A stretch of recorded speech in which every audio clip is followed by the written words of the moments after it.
Magandang hapon ulit sa inyong lahat, mga kaibigan. Nais ko lang i-share sa inyo ang aking pinakauna-unang Louis Vuitton. Yan. Louis Vuitton Hampstead. Hindi ko masyadong mabigkas. Ito, i-share ko lang sa inyo. Ito yung pinakauna-una kong luxury brand na Louis Vuitton. I-share ko sa inyo na kung paano ko ito napunta to sa akin. Actually, hindi ko to binili ng sarili kong pera. Niregalo ito sa akin ng aking asawa. So, ganun eh. Yan. Noong, 6 years ago, matatandaan ko 6 years ago na yata yun. Magsi 6 years pa. Yung 10 years anniversary namin noon. Yun, wedding anniversary. Ayan. Actually, hindi ito yung unang first choice ko. Gucci dapat. Kasi yung kaibigan ko, meron siyang Gucci, nagkagandahan ako. Pero nung pumunta na kami sa store, sa may dito, malapit lang dito, sa may Ion Mall, ayun, nag-ikot-ikot kami doon sa may bagong, hindi naman yata, 2 years ago lang yata yung nagbukas yung doon. Nakita ko ito. Ito, super lucky. Yan. Tapos yung sa kaharap niya, meron ding Gucci. Yan. Gucci ba yun? So, ganun. Ganito yun kalaki. Pero ito, na-attract ako dito. Talagang na-love at first sight ako dito. Ang sobrang laki. Ito yung large yata to. Ito yata yung pinakamalaki sa na Hampstead ng ng Louis Vuitton. Yan. Meron maliit dito. At mas maliit pa. Ito yung sa akin. Ito yung pinakamalaki. Ayan siya. Ayan. Yan, nagustuhan ko. Sinabi ng, nag-ikot-ikot ako. Sinabi ng asawa ko, alin ang nagustuhan mo? Ito yung talaga, sabi ko, yan sana. Sabi na, ang laki naman. Sabi ko, kasi pupunta kami noon sa may, sa Universal Studio Japan, dapat, magpaparinya ako ng passport ko, and then, gagala kami sa, sa may, sa Universal Studio Japan, sa Osaka. Ang dami-dami kong mga dalahin, kailangan ko malaking bag. Kaya ito, ang napili ko, super ganda, super laki. Yan. Pakita ko sa inyo. Ito yung laman. Sorry God. Hindi, nilalagyan ko to ng laman kasi para hindi siya mayupi. Hindi, ito yung, kasi pa nung bumili ako, pinagtatapon ko na yung mga laman-laman eh, nasa loob. Kaya ito na lang yung nilalagay ko. Nilalagay ko yung towel. Towel ng anak ko, hindi na ito na nagagamit. Saka yung aking, dito, ang tawag dito, hindi ko alam sa English. Basta mafura siya. Ayan. Ito yung nilagyan ko. Saka ayan, nakikita nyo. Ayan, malaki siya sobra. Ayan. Kasi pag hindi ko siya nilagyan sa laman, nayuyupi siya. Maano siya eh, parang hindi siya madaling masira. Kasi masyado siyang malambot. As in, malambot siya. Inano nga to nung kakilala ko na sealer, nung nag-meet up kami noon na may ibang sinalihan ako noon sa nag-group. Tiningnan niya to, sabi niya, tunay ba yung yung Louis Vuitton mo? Sabi ko, oo. Sabi, chinek niya, sabi niya, ay oo nga, tunay. Kasi pag yung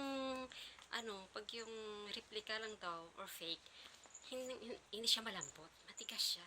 Ito malambot siya eh. Sabi niya, alam mo ba ang mahal-mahal niyan? Sabi ko, oo, mahal kasi. Nandun ako nung binayaran ng asawa ko, 18 kalapad, imagine ha. Magkano na yan sa atin? 18 kalapad, diba? Yan. Yan, super ganda. Palamuti. Binigay rin sa akin ng kaibigan ko. Ayan. Tsaka marami siyang lagayan sa loob. Ito yung tawag dito. Maganda siya ang zipper. Dito ko nilagay yung yung passport nung pumunta kami ng Osaka noon. Dito ko siya nilagay. Ayan. May zipper siya. May pocket siya sa loob. Tapos ayan. Tsaka dito ko naman nilagay yung aking mga iba pa. Ayan. Yung tawag rito, yung mga hand cream, Tsaka yung mga lipstick kasi minsan, di ba, pag ano, kukuha ka na lang, dito ko na nilalagay, tsaka yung hand cream, gano'n. Yan. Dito ko, tsaka yung mga candy, sabay gano'n eh. Tapos nilalagay ko dito yung ano, yan, yung mga, yung wallet ko, tsaka yung make-up kit ko, na maliit lang naman. Tsaka yung mga, ano, mga towel, kasi nung maliit pa nung anak ko noon, yung mga ganito, pinapaslak-paslak ko lang dito. Kasi ano lang, i-open siya eh. Ito lang siya, wala siyang zipper. Ito lang siya, nakaganito lang siya. Alam mo kasi nung binili ko nito, usong-uso to pala na, nito, nung, time. Pareho kami nito ng kaibigan ko. Yung sa kaibigan ko, maliit lang. Medyo niya nga tayo sa kanya. Ito yung ano niya, pinakalak niya. Ayan, ganyan siya, hindi siya zipper. Hampstead, yung Louis Vuitton Hampstead ba yun to? Sa kanya, nung nagtipon-tipon kami, minsan-minsan kasi kita kami mga Pilipina dito eh, nagtipon-tipon. Meron siya, at saka yung kakilala niya, ganyan din. Maliit lang sa kanila. Sa akin, malaki. Malaki to. Napakaganda. Ang dami talagang malagayan. Yan. Maraming ano. Ito, mahal na mahal ko to. Hindi ko to masyadong ginagamit. Ginagamit ko lang ito pag yung importanteng lalakarin namin at saka malayo. Kasi marami siyang mapaglalagyan talaga. Nilalagyan ko dito yung mga, ang tawag dito, yung mga chichirya minsan, yung mga candy, tsaka yung mga inumin, yung sa, ang tawag dito, yung mga mineral water, juice. Dito ko yun nilalagay. Kasi ano eh, mabilis siyang ilagay, lalo yung nagmamadali ka, di ba? Yung mga gamit-gamit, mga kung ano-ano pa yan, yan, din, nilagay ko nandito. Talagang thankful talaga ako, nagkaroon ako dito ng napakalaking bag. Yun. Dala-dala ko ito nung pumunta kami last year sa may Tokyo Disneyland at sa Tokyo Disney Sea. 4 days kasi kami doon. Ang maganda kasi, maraming at saka sobrang lamig. Ang dami kong mga burluloy doon. Dito ko nilalagay lahat. Tsaka yung power bank, battery ganun sa cellphone, di ba? Ayan. Ito talaga. Napakaganda talaga to. Gustong gusto to ng sabi ng kaibigan ko dito. Sana meron akong asawa na parang kagaya mo, yung nagbibigay, yung nagre-regalo. Sabi niya, pahirap naman ang asawa mo. Sabi niya sa akin, natawa na lang ako. Kasi hindi naman kami mayaman, mahilig lang talaga siyang bumili. Alam niya yung gusto ko. Yung, talagang binibigay niya. Siguro pinag-iipunan niya. So, ayan, ito talaga, sobrang ingat ko to. 6 years, mag 6 years na yata to sa akin. Bagong-bago pa rin siya, no, diba? Hindi ko kasi to masyadong ginagamit talaga. Ayan, talagang ingat na ingat ako nito. Nakabalot talaga to, nakabalot. Nalagay ko to sa, ano ba yun? Kasi nawala na yung dito. Basta nakabalot lang siya sa may, ito nilalagyan ko. Nakabalot lang siya sa ganito. Ayan. Talagang binilhan ko. Kasi nung binili to sa akin, parang wala akong alam na basta yung binuksan ko na lang to, pinagtatapon ko na yung mga kahon-kahon, yung mga hindi ko alam na dapat pala, save ko yun para yun, yung gano'n, di ba may nakalagay sa kahon to, nakalagay sa kung di ba nakabalot. Wala eh, pinagtatapon ko, basta ito lang, alam mo na 2000, ba yun? 2013 yata yun? 2013 ba yun? Nung binili sa akin, 14. Ganun. 10 years anniversary namin, magti 10 years. March 20 kasi anniversary namin. February last year, parang ganito din. Yun. Binigay niya sa akin nung pumunta kami sa isang mall. Ayan, tuwang-tuwa talaga ako. Ayun, ganyan lang. Super ganda, super ingat, at sobrang mahal. 18 kalapad talaga itong pinili niya. Nasa akin pa rin yung resibo. Binigay niya sa akin, sabi niya. Yeah, sabi niya, resibo na lang yung sa akin, sa'yo yan. Sabi nga ganun. Ayan.